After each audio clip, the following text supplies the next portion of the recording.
जय श्री कृष्णा दोस्तों, किशोरी क्रिएशन से मैं सपना शर्मा आप सभी का हार्दिक स्वागत करती हूँ आपके अपने चैनल पर। दोस्तों, आज के वीडियो में आपके लिए पौष अमावस्या की व्रत कथा लेकर के आई हूँ। आइए जानते हैं पौष अमावस्या की व्रत कथा। भगवान श्री राम अपनी पत्नी सीता जी के साथ पिता दशरथ का श्राद्ध करने गया धाम पहुंचे। श्राद्ध कर्म के लिए आवश्यक सामग्री लाने वे चले गए। तब तक राजा दशरथ की आत्मा ने पिंड की मांग कर दी। फल्गु नदी तट पर अकेली बैठी सीता जी अत्यंत असमंजस में पड़ गई। माता सीता जी ने फल्गु नदी, गाय, वट वृक्ष और केतकी के फूल को साक्षी मानकर पिंडदान कर दिया। जब भगवान श्री राम आए तो उन्हें पूरी कहानी सुनाई, परंतु भगवान को विश्वास नहीं हुआ। जिन्हें साक्षी मानकर पिंडदान किया था उन सबको सामने लाया गया।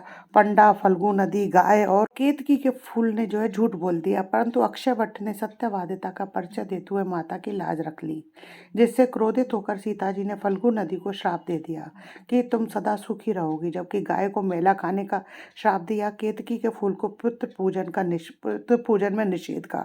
वट वृक्ष पर प्रसन्न होकर सीता जी ने उसे सदा दूसरों को छाया प्रदान करने व लंबी आयु का वरदान दिया। तब से फल्गु नदी हमेशा सूखी रहती है, जबकि वट वृक्ष अभी भी तीर्थ यात्रियों को छाया प्रदान करता है।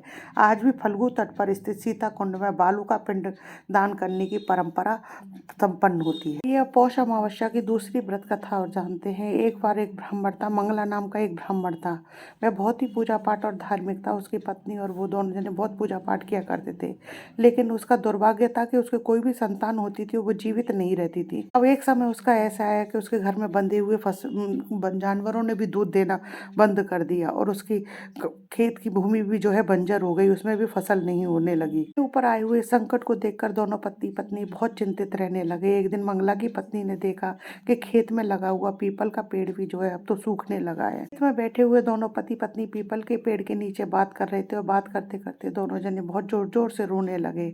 वहां से एक तपस्वी गुजर रहे थे, जिन्होंने उनके दोनों के रोने की आवाज सुनी। उन महात्मा ने सोचा कि वहां पर इतनी जोर जोर से कौन रो रहा है। जाकर के देखा तो दोनों पति पत्नियों को रोता हुआ देखकर उनका कारण पूछा कि भाई तुम इस तरीके से क्यों रो रहे हो, क्या बात है। महात्मा ने उनसे पूछा था। ब्राह्मणी ने बताया कि अब तक तो हम संतान का ही दुख झेल रहे थे कि हमारे जो भी कोई संतान होती वो मर जाती, लेकिन अब तो हमारे पशुओं ने भी हमें दूध देना बंद कर दिया, साथ ही खेत भी हमारे बंजर हो गए और रहा सा ये पीपल का वृक्ष भी सूखने लग गया है। महात्मा हमारी इस विपदा का कोई निवारण हमें बताए।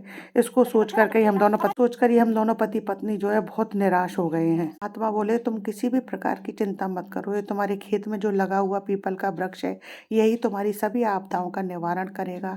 तुम लगातार पूरे हफ्ते में 6 दिन तक लगातार पीपल के पेड़ को सींचो, उसमें दूध, गंगा जल, चीनी, शक्कर डाल करके इसको सींचो। के समय पीपल के वृक्ष के नीचे आप दीपक जलाना और रविवार वाले दिन दूध मिश्रित और गंगा जल मिश्रित वह जल सूर्य देव को अर्घ देना। इससे तुम्हारा जो भी संकट होगा वह सब कट जाएगा। ऐसा कहकर वह महात्मा तो वहां से चले गए। मंगला ने महात्मा के कहे अनुसार अपने खेत में लगे हुए पीपल के वृक्ष को सींचना शुरू कर दिया और शाम के समय उसने उस पर दीपक जलाना शुरू कर दिया। देखते ही देखते मंगला के संकटों का निवारण होने लगा।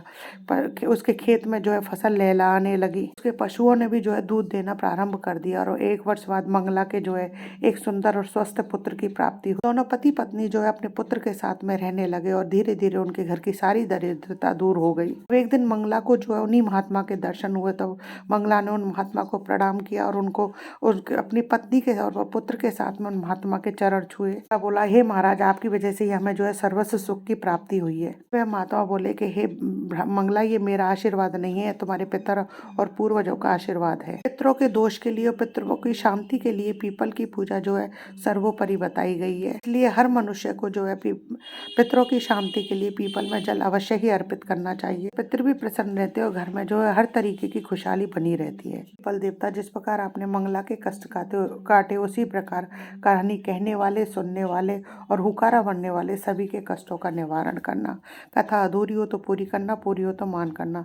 दोस्तों, यदि आपको मेरा ये वीडियो पसंद आए तो प्लीज़ मेरे वीडियो को ज़्यादा से ज़्यादा लाइक और शेयर कीजिए। यदि आपने अभी तक मेरे चैनल को सब्सक्राइब नहीं किया है तो इसे सब्सक्राइब करना ना भूलें। पास ही में बेल आइकन को दबाएं, जिससे मेरे आने वाले हर नए वीडियो का नोटिफिकेशन आपको मिल जाए। राधे राधे।